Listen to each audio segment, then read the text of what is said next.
Yo, welcome to another episode of A Chapter a Day to Keep the Devil Away. I am Tinaya Shea, and this is the place where we read a chapter of the Bible together every day until we finish the entire thing.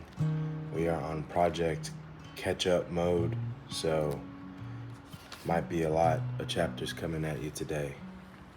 But for right now, we are going to be reading Exodus chapter 14. If you haven't read Exodus chapter 13 yet, go do that. If you're joining us for the first time, welcome home. Just be where we are. All right, let's get into it. Then the Lord gave these instructions to Moses. Order the Israelites to turn back and camp by Pi-hahiroth, between Migdol and the sea. Camp there along the shore, across from Baal-Zephon. Then Pharaoh will think the Israelites are confused. They are trapped in the wilderness, and once again, I will harden Pharaoh's heart, and he will chase after you. I have planned this in order to display my glory through Pharaoh and his whole army. After this, the Egyptians will know that I am the Lord.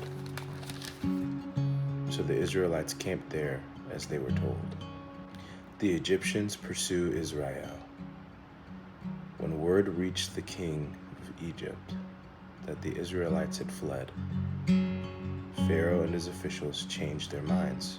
What have we done, letting all those Israelite slaves get away? They asked. So Pharaoh harnessed his chariot and called up his troops.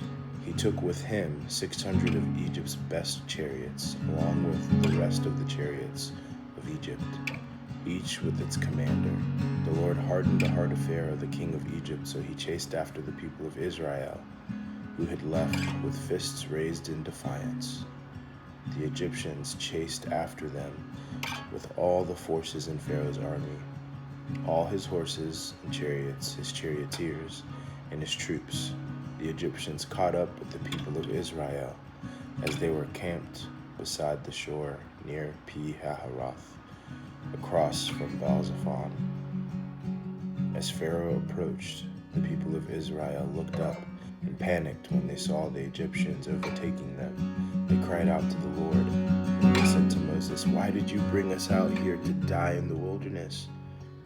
Weren't there enough graves for us in Egypt? What have you done to us?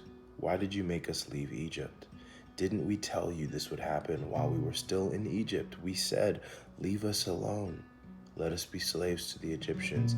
It's better to be a slave in Egypt than a corpse in the wilderness.' But Moses told the people, 'Don't be afraid. Just stand still and watch the Lord rescue you today. The Egyptians you see today will never be seen again. The Lord himself will fight for you. Just stay calm. Escape through the Red Sea.' Then the Lord said to Moses, 'Why are you crying out to me? Tell the people to get moving. Pick up your staff and raise your hand over the sea. Divide the water so the Israelites can walk through the middle of the sea on dry ground, and I will harden the hearts of the Egyptians, and they will charge in after the Israelites. My great glory will be displayed through Pharaoh and his troops, his chariots, and his charioteers. When my glory is displayed through them, all Egypt will see my glory and know that I am the Lord.' Then the angel of God, who had been leading the people of Israel, moved to the rear of the camp. The pillar of cloud also moved from the front and stood behind them. The cloud settled between the Egyptian and Israelite camps. As darkness fell, the cloud turned to fire, lighting up the night. But the Egyptians and Israelites did not approach each other all night. Then Moses raised his hand over the sea, and the Lord opened up a path through the water with a strong east wind. The wind blew all that night, turning the seabed into dry land. So the people of Israel walked through the middle of the sea on dry ground, with walls of water on each side. Then the Egyptians, all of Pharaoh's horses, chariots, and charioteers, chased them into the middle of the sea. But just before dawn, the Lord looked down on the Egyptian army from the pillar of fire and cloud, and he threw their forces into total confusion. He twisted their chariot wheels, making their chariots difficult to drive. "Let's get out of here, away from these Israelites," the Egyptians shouted. "The Lord is fighting for them against Egypt."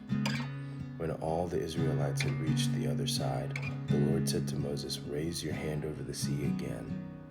Then the waters will rush back and cover the Egyptians and their chariots and charioteers."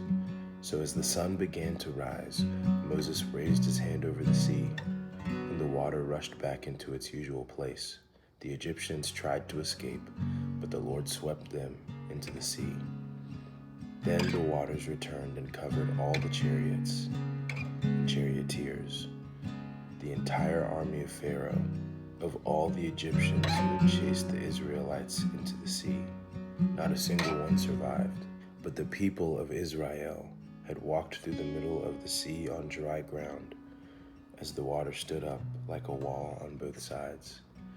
That is how the Lord rescued Israel from the hand of the Egyptians that day. And the Israelites saw the bodies of the Egyptians washed up on the seashore. When the people of Israel saw the mighty power that the Lord had unleashed against the Egyptians, they were filled with awe before him.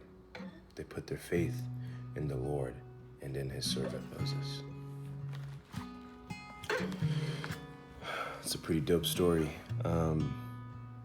My question for the comments: obviously we have not seen the Red Seas parted in two and walked through it on dry land, but I wonder what Red Seas in our life, what moments where we're being surrounded by a situation that feels hopeless, what moments have felt like impending destruction, and God has caused a strong wind to blow through the Red Sea so that you could walk through on dry ground. I would love to know those moments where God showed up in a way that was so real that it only could have been him, you know? So this is an opportunity, if you want to share your testimony in the comments, to talk about the times in your life where you saw God come through, where prior to that moment and after that moment, your faith was different. I think my favorite part of that scripture is when he says, "Don't be afraid, just stand still and watch the Lord rescue you today. The Egyptians you see today will never be seen again. The Lord himself will fight for you. Just stay calm." I love that idea, just that word, the Lord himself will fight for you. One of those moments that you've seen God was fighting for me. If it weren't for him, that's always true, but in this moment it felt so true that it was like the Red Seas in your life were parting. Anyway, no real takeaway. I would just love to hear your thoughts on that. All right, peace.